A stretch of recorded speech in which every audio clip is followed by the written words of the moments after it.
Makita po natin as of 4 a.m. huling lokasyon po ng mata yung sentro ng mata ng bagyong Nando nasa 265 kilometers kanluran ng Kalayan sa lalawigan ng Cagayan. Taglay niya yung pinakamalakas na hangin nasa 185 kilometers per hour malapit sa gitna, pagbuso na sa 230 kilometers per hour. Mapapansin po natin humina po or bahagyang humina yung bagyong Nando bagamat nasa super typhoon category pa rito as we speak. Ito'y kumikilos pa kanluran sa bilis naman na 20 kilometers per hour. As of 5 a.m. naman po habang pinapanood nyo po itong live na ito ay nasa labas na ng Philippine Area of Responsibility ang bagyong Nando.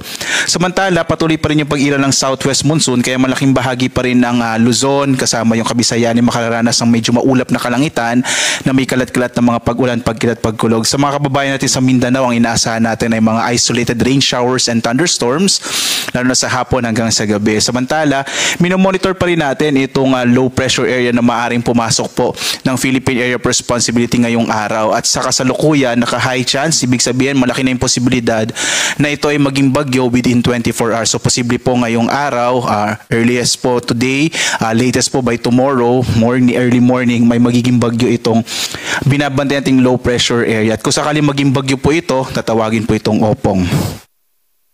Narito yung latest track ng bagyong si Nando.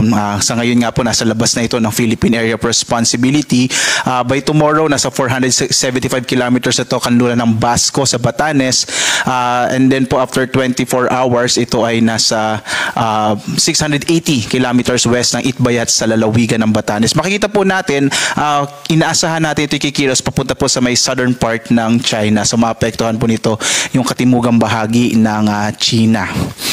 At ang ating latest po pagdating sa mga tropical cyclone wind signal, as of now po, signal number 3 sa Ilocos Norte, northwestern portion ng Apayao, gayon din sa northwestern portion ng mainland Cagayan kasama yung western portion ng Babuyan Islands.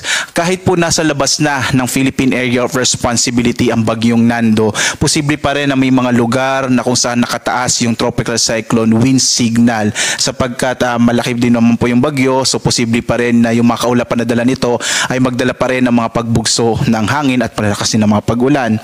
Samantala, signal number 2 sa Batanes, nalalabing bahagi ng Babuyan Islands, northern and central portion ng Cagayan, nalalabing bahagi ng Apayao, kasama rin yung Abra, Kalinga, western portion ng Mountain Province, northern portion ng Benguet, Ilocos Sur at northern portion ng La Union. Signal number 1 naman sa nalalabing bahagi ng Cagayan, kasamang Isabela, Quirino, Nueva Vizcaya, gayon din northern central portion ng Aurora, the rest of Mountain Province, Ifugao, rest of Benguet,